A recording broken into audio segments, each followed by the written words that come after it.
Assalamualaikum warahmatullahi wabarakatuh. Salam sejahtera bagi kita semua.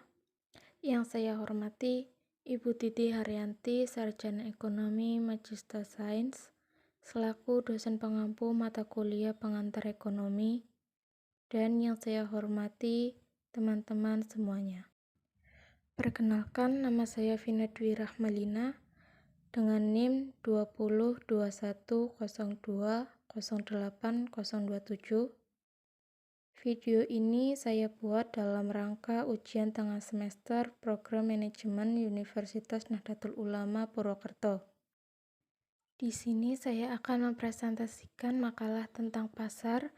Yang pertama terdapat kata pengantar, kemudian terdapat daftar isi yang meliputi halaman, cover, kata pengantar, daftar isi, bab 1 pendahuluan, nomor 1.1 latar belakang, bab 2 pembahasan, nomor 2.1 pengertian pasar, nomor 2.2 faktor-faktor pasar, nomor 2.3 peranan pasar, nomor 2.4 fungsi pasar, bab 3 penutup, nomor 3.1 kesimpulan, nomor 3.2 saran, dan yang terakhir adalah daftar pustaka.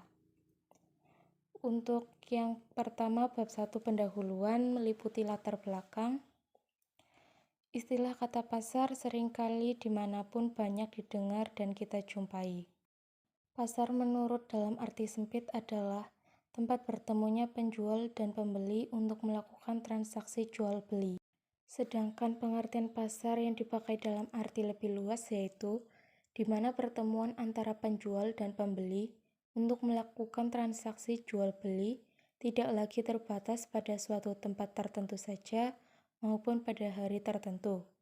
Akan tetapi ada pula pasar yang tidak mempertemukan penjual dan pembeli secara langsung, misalnya pasar saham dan pasar abstrak. Dengan demikian, kita dapat merangkum kedua arti pasar tersebut menjadi pengertian secara umum, yaitu bertemunya permintaan dan penawaran, sehingga kita dapat menetapkan harga. Terjadinya sebuah pasar diperlukan syarat-syarat antara lain penjual dan pembeli, tersedia barang dan jasa yang akan diperjualbelikan, terjadi transaksi antara pembeli dan penjual melalui proses tawar-menawar, serta tersedia media untuk interaksi antara penjual dan pembeli. Terdapat juga faktor-faktor yang mempengaruhi bentuk pasar dan harga pasar yang merupakan hal penting dalam pasar. Dalam persaingan sempurna, pembeli dan penjual berjumlah banyak. Artinya, jumlah pembeli dan jumlah penjual sedemikian besarnya, sehingga masing-masing pembeli dan penjual tidak mampu mempengaruhi harga pasar. Selanjutnya, bab 2 pembahasan. Nomor 2.1 pengertian pasar. Secara umum, di pasar terdapat banyak penjual dan pembeli, serta barang atau jasa yang diperjualbelikan.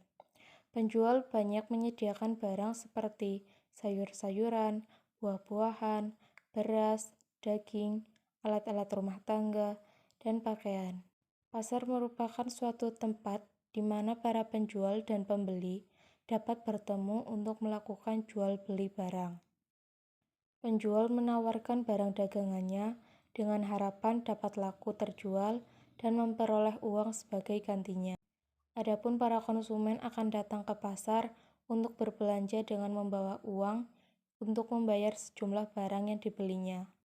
Penjual dan pembeli akan melakukan tawar-menawar harga hingga terjadi kesepakatan harga. Setelah kesepakatan harga dapat dilakukan, barang akan berpindah dari tangan penjual ke pembeli. Seiring berkembangnya zaman dan teknologi, pasar tidak hanya terbatas pada pertemuan antara penjual dan pembeli. Transaksi jual-beli tidak lagi hanya dilakukan di pasar, tetapi bisa di toko, kios, pusat perbelanjaan, supermarket, mal, dan sebagainya. Barang yang dibutuhkan pun dapat juga dipesan melalui telepon, surat atau email, sehingga pertemuan antara penjual dan pembeli untuk jual beli barang tidak lagi terbatas pada suatu tempat tertentu saja. Jadi, pasar dapat terjadi jika terdapat syarat-syarat berikut: adanya penjual dan pembeli, adanya barang dan jasa yang diperjualbelikan, adanya transaksi yang diperjualbelikan, serta adanya media atau tempat untuk interaksi. Adapun pasar uang dan modal merupakan pasar di mana dipertemukannya antara permintaan akan dana dengan penawaran dana. Di dalam pasar uang dana, yang diperdagangkan adalah instrumen dana jangka pendek seperti promise, wesel, dan sebagainya. Realisasinya diselenggarakan dalam bentuk interbankal money, discount house, dan sebagainya. Nomor 2.2 Faktor-faktor pasar. Secara umum, faktor-faktor yang mempengaruhi bentuk pasar terdapat beberapa faktor, antara lain: 1. Jumlah penjual dan pembeli. 2. Sifat barang yang diperjualbelikan. Dan 3. Ada tidaknya hambatan dalam memasuki dunia usaha di pasar. Ada juga faktor-faktor yang mempengaruhi pasar yang perlu kita ketahui. Yang pertama, pendapatan konsumen. Pendapatan konsumen menentukan jumlah barang dan jasa yang dapat dibeli oleh individu. Suatu pertumbuhan ekonomi tingkat tinggi mengakibatkan pendapatan lebih bagi konsumen. Apabila pendapatan konsumen naik, mereka mungkin minta kuantitas lebih besar dari barang dan jasa tertentu. Yang kedua, selera. Selera konsumen untuk suatu produk berubah. Kuantitas permintaan produk oleh konsumen juga berubah. Apabila produk menjadi kurang terkenal, permintaan untuk produk berkurang. Akibatnya, mungkin memaksakan perusahaan menurunkan harganya untuk menjual apa yang telah mereka hasilkan. Yang ketiga, biaya produksi. Faktor lain yang dapat mempengaruhi harga ekuilibrium adalah perubahan dalam biaya produksi. Ketika perusahaan mengalami biaya lebih rendah, mereka bersedia menawarkan lebih untuk harga tertentu. Modal usaha adalah variabel yang dominan yang mempengaruhi pendapatan dagang. Maka, dari itu variabel modal usaha mempunyai peranan penting dalam upaya untuk meningkatkan pendapatan pedagang.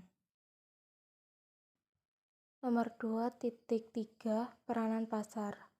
Pasar mempunyai peranan yang sangat penting bagi perekonomian. Berikut beberapa peranan pasar. Yang pertama, peranan pasar bagi produsen, yaitu membantu memperlancar penjualan hasil produksi dan dapat digunakan sebagai tempat untuk mempromosikan atau memperkenalkan barang dan jasa hasil produksinya. Yang kedua, peranan pasar bagi konsumen. Pasar mempunyai peranan penting bagi konsumen karena mudah untuk memperoleh barang atau jasa yang dibutuhkan. Dan yang ketiga, peranan pasar bagi pembangunan. Menunjang kelancaran pembangunan yang sedang berlangsung merupakan upaya untuk meningkatkan pembangunan. Pasar berperan membantu menyediakan segala macam barang dan jasa yang bermanfaat bagi pembangunan pasar. Pasar modal merupakan salah satu pilar penting dalam perekonomian dunia saat ini. Banyak industri atau perusahaan yang menggunakan institusi pasar modal sebagai media untuk menyerap investasi dan media untuk memperkuat posisi keuangannya. Bahkan, perekonomian modern tidak mungkin eksis tanpa adanya pasar modal. Nomor 2.4 Fungsi pasar.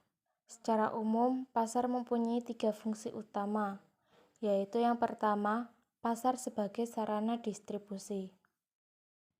Berfungsi memperlancar proses penyaluran barang atau jasa dari produsen ke konsumen. Dengan adanya pasar, produsen dapat berhubungan baik secara langsung maupun tidak langsung untuk menawarkan hasil produksinya kepada konsumen. Yang kedua, pasar sebagai pembentuk harga. Pembeli yang membutuhkan barang atau jasa akan berusaha menawar harga dari barang atau jasa tersebut, sehingga terjadilah tawar-menawar antara kedua belah pihak. Setelah terjadi kesepakatan, maka terbentuklah harga. Yang ketiga, pasar sebagai sarana promosi. Menjadi tempat memperkenalkan dan menginformasikan suatu barang dan jasa yang manfaat, keunggulan, dan kekhasannya kepada konsumen. Promosi dilakukan untuk menarik minat pembeli, sehingga tertarik untuk membelinya. Bab ketiga adalah penutup. Kesimpulannya adalah, pasar merupakan salah satu dari berbagai sistem, institusi, prosedur, hubungan sosial, dan infrastruktur di mana usaha menjual barang, jasa, dan tenaga kerja untuk orang-orang dengan imbalan uang. Terdapat saran untuk memajukan pasar di Indonesia. Saya memiliki beberapa saran, di antaranya melakukan pembangunan pasar yang mencangkup, membeli barang-barang dalam negeri, menjual barang dengan harga yang seimbang, serta pasar yang harus rapi dan bersih. Saya mengambil materi-materi tersebut dari beberapa situs web di bawah ini. Kurang lebihnya mohon maaf. Sekian, terima kasih. Wassalamualaikum warahmatullahi wabarakatuh.